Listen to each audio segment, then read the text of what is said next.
bienvenue dans ce nouveau numéro où nous poursuivons le travail sur l'image de soi, sur ma personne. Donc là, on va aborder aujourd'hui la partie vestimentaire, toujours selon le test de personnalité sur lequel nous nous sommes basés. Je vous remets la vidéo ici si vous souhaitez le faire et l'interpréter évidemment. Alors moi j'ai fait ce fameux test de personnalité et il en est ressorti que je possédais les qualités suivantes, qualités en lesquelles évidemment je me reconnais pleinement. Il y a 20 ans en arrière, on m'aurait dit tu possèdes toutes ces qualités-là. Je n'en aurais pas cru la moitié. C'est vraiment les expériences de la vie qui m'ont fait comprendre que effectivement je les possédais.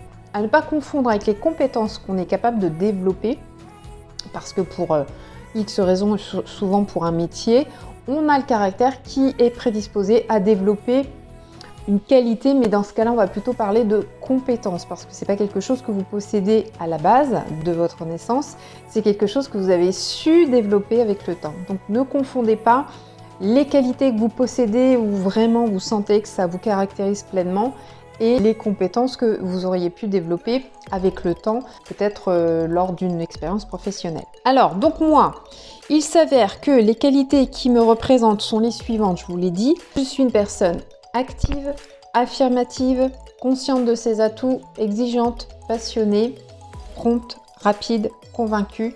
Je suis un leader, j'entraîne les autres. Je suis quelqu'un de concret, d'énergique et je prends des initiatives. Dans cette vidéo, on va découvrir les formes symboliques qui parlent de nous. J'ai repris mon bilan d'image avec les qualités qui me décrivent. Et pour chacune de ces qualités, je vais noter si elles me paraissent plutôt rondes, carrées ou triangulaires. Qu'est-ce que c'est que cette bête? Je m'explique. Là, l'objectif, c'est vraiment de nous permettre de repérer très vite ce qui nous correspond et que l'on souhaite traduire de nous lors de nos achats de vêtements, d'accessoires, pour que en fait notre image soit effectivement bien le reflet de notre être. Il faut savoir qu'en fait tout ce qu'on va porter, les vêtements, accessoires, chapeaux, bijoux, etc., ça va toujours traduire un mot de nous. C'est là que c'est intéressant. Tout ce que l'on porte sur nous fourmille d'informations sur ce que l'on est et en dit long sur ce que l'on est. En gros, il faut toujours considérer que tout ce qui compose votre image, c'est comme si c'était du vocabulaire. Évidemment, on ne va pas choisir ses tenues au hasard, mais plutôt en conscience. On considère que le langage vestimentaire, tout comme les mots, c'est fait en fait de plein de signes qui peuvent accrocher l'œil, heurter l'œil, amuser l'œil, arrêter l'œil, grâce aux formes des vêtements, des accessoires, etc. Par exemple, tout ce qui est arrondi va faire plutôt glisser l'œil, vous voyez, sans aspérité, hein, c'est-à-dire sans quoi que ce soit qui vienne arrêter le regard, à l'inverse de toutes les formes anguleuses qui, elles, sont faites d'angles et de lignes très droites. Et forcément, ça donne à la personne qui les porte beaucoup plus de mouvement. On a le sentiment qu'elle est plus active. Ça donne une position plus en avant, à l'inverse d'une personne qui porterait des formes plus arrondies, plus douces, auquel cas elle, ça la mettrait plutôt en retrait. Peut-être aussi plus naturellement à l'écoute que quelqu'un qui est plus mis en avant. Après, on a aussi du coup des personnes qui vont être plus créatives et qui vont faire apparaître sur leur tenue quelque chose d'original, quelque chose de différent, ou du moins qui va rendre leur vêtement différent par rapport à celui d'un autre, qui va le rendre plus unique. Lorsque vous faites ce fameux bilan d'image, vous avez choisi en général 10 qualités que vous pensez réellement vous caractériser. En face de chaque qualité, il suffit de mettre le petit symbole qui correspond. Donc par exemple, si je suis quelqu'un d'actif, comme son nom l'indique, quelqu'un qui est actif, c'est quelqu'un qui est dans le mouvement, donc là forcément on va mettre un carré. Si je suis quelqu'un de plutôt à l'écoute, donc là évidemment je vais plutôt mettre un rond. Si je suis quelqu'un de créatif, je vais là mettre un triangle.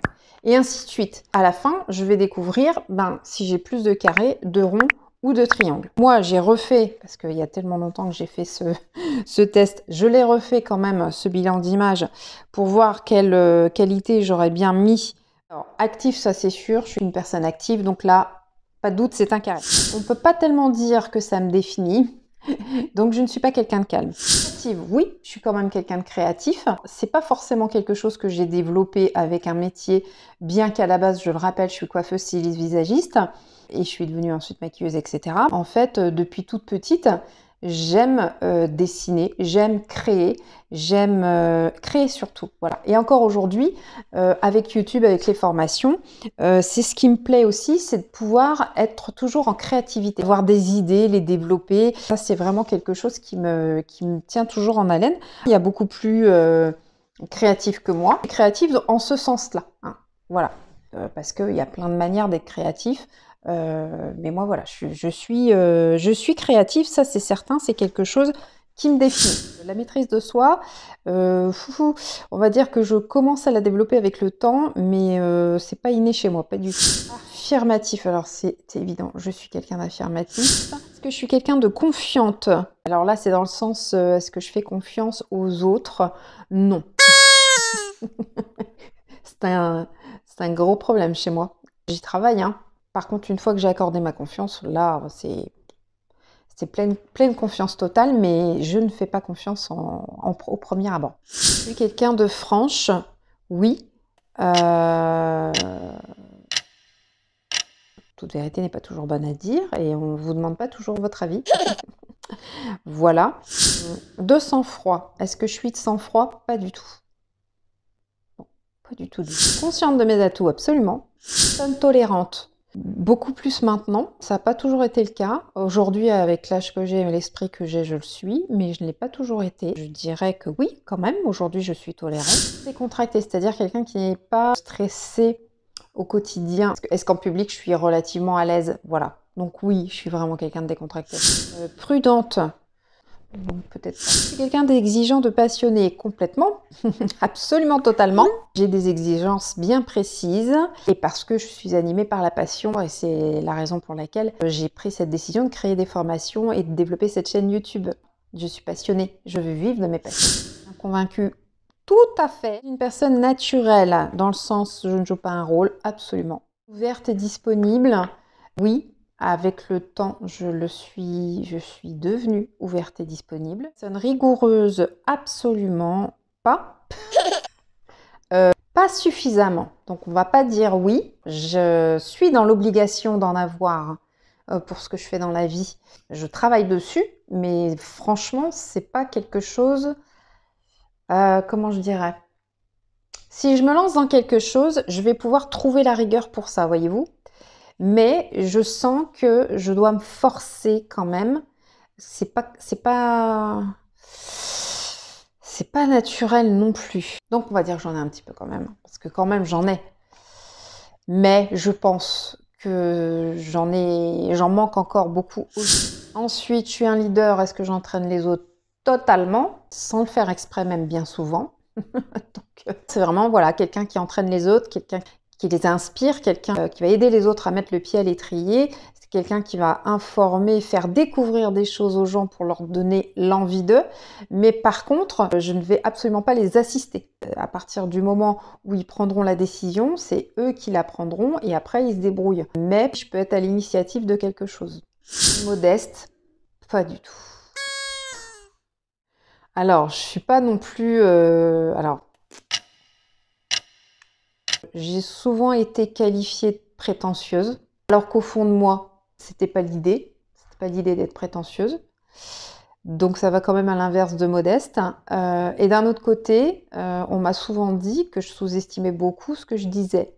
Quand j'ai monté mon entreprise, tout le monde m'a dit « Waouh, c'est génial ce que tu as fait, tu as monté une entreprise, tu es resté à ton compte 17 ans, en plus tu vivais de ton métier, c'était génial, tu es parti de rien, tu as inventé tout un truc. » Dit comme ça, je me dis « Waouh, c'est vrai, c'est vachement bien, et c'est moi qui ai fait ça. » Vous voyez?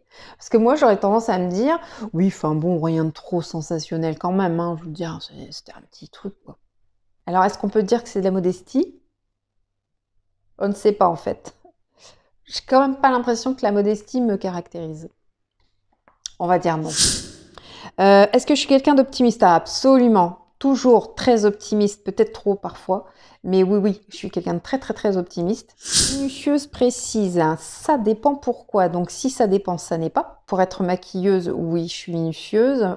Dans la coiffure, oui, je suis minutieuse. Dans le ménage, oui, je suis minutieuse. Mais pour plein d'autres choses, c'est grosso modo. Je dirais que je n'y suis pas. Pas suffisamment. Concrète, complètement, complètement. Dès l'instant que je vais avoir une idée de créer quelque chose ou autre, ou même de mettre en place quelque chose dans ma vie, ou voilà, je vais tout de suite m'y atteler. Voilà, je ne vais pas faire que d'y penser, je ne vais pas faire que d'en avoir l'idée, je vais réaliser, je vais faire en sorte que ça se réalise. Je suis à l'écoute, oui, je le suis devenue, mais je ne le suis pas à la base.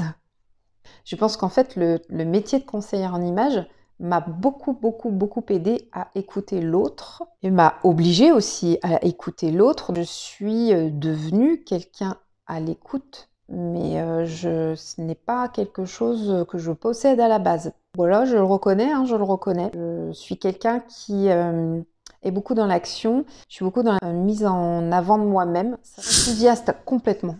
Je me soucie de l'économie, pas du tout. À vrai dire, l'économie en général ne m'intéresse pas. On va dire que le peu de fois où je vais m'intéresser à toutes ces choses-là, ça me bouffe un peu, en fait. D'ailleurs, j'écoute très peu les infos, j'aime pas. Je trouve qu'il y a toujours trop de choses négatives. J'ai l'impression qu'on vit dans une société catastrophique, que c'est limite le chaos, la fin du monde. Ce sont des choses qui vont me stresser et m'angoisser. Voilà. Voilà, c'est ça l'idée, c'est que ça m'angoisse. Donc, je ne m'y intéresse absolument pas et je ne veux pas m'en soucier. Est-ce que je suis quelqu'un d'énergique? Bien, je pense que toutes les personnes qui me connaissent l'ont compris.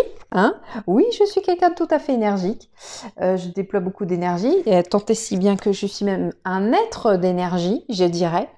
Et donc, la problématique pour les gens comme moi, c'est que j'ai beaucoup d'énergie, plus du tout d'énergie. Beaucoup d'énergie, plus du tout d'énergie. Je n'ai pas l'entre-deux. Voilà.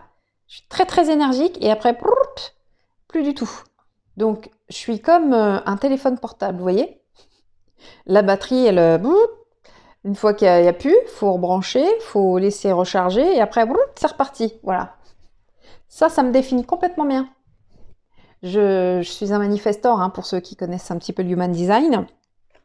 Donc, le manifestor, il a son énergie comme ça, en dents de scie. Voilà. Donc, quand mon énergie, elle est là, il faut que je fasse un max de trucs. Parce que quand elle est là, c'est pas la peine. Hein. Ça sert à rien, il n'y a rien qui avance. Je suis quelqu'un d'affable.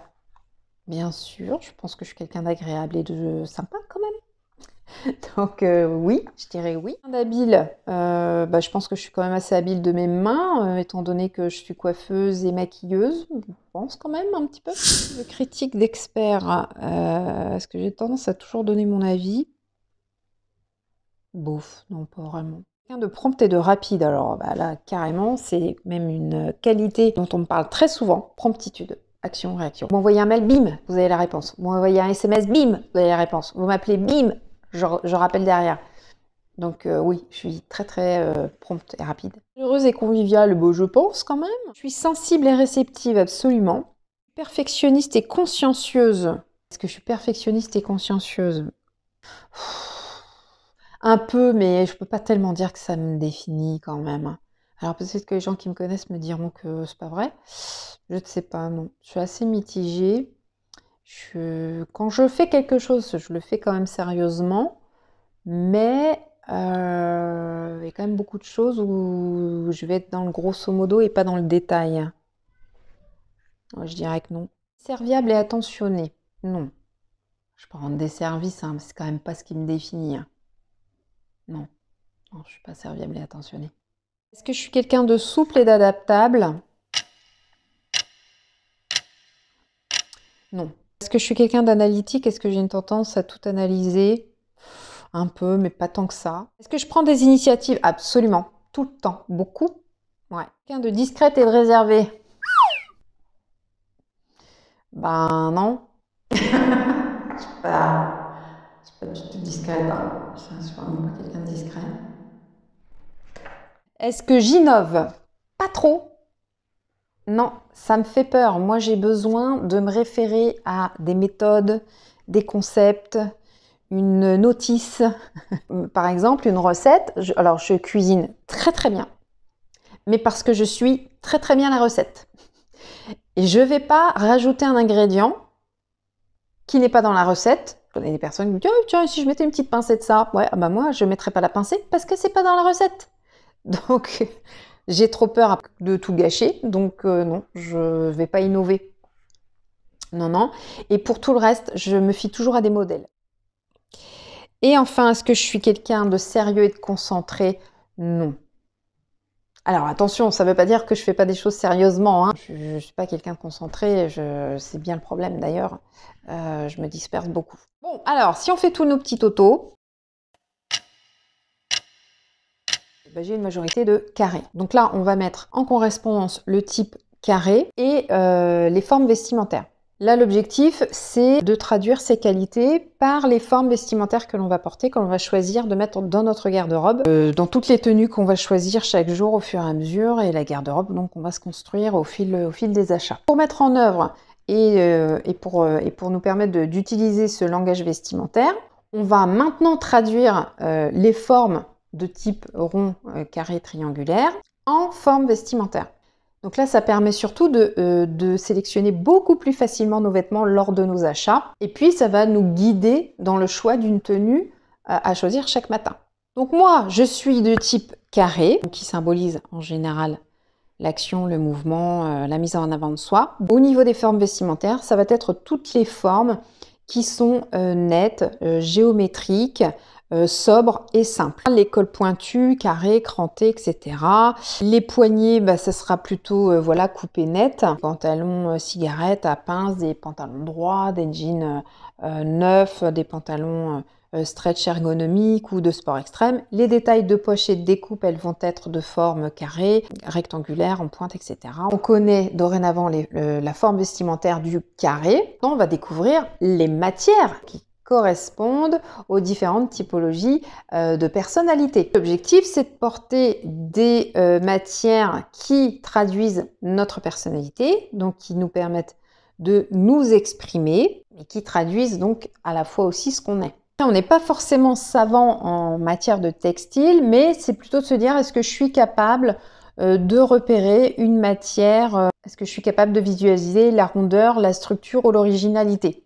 Est-ce que je suis capable de ressentir tactilement la rondeur, ça veut dire donc la douceur d'un tissu, ou plutôt la sécheresse, le côté un peu rêche quand vous tenez le tissu dans la main. Les imprimés, bah, ça va être tout ce qui est géométrique, donc le carré, le losange, les rayures, et plutôt les petits pois, puisque là c'est régulier, voilà, plein de choses comme ça. Là, vous voyez par exemple, on a du quadrillage, voilà, ça c'est carré. Donc après, ce que je vous conseille, c'est d'aller dans votre garde-robe et puis de visualiser, de regarder un petit peu ce qui compose votre garde-robe. Est-ce que c'est vraiment le reflet de votre personnalité? Est-ce que vous avez des matières plutôt carrées, plutôt rondes ou plutôt triangulaires?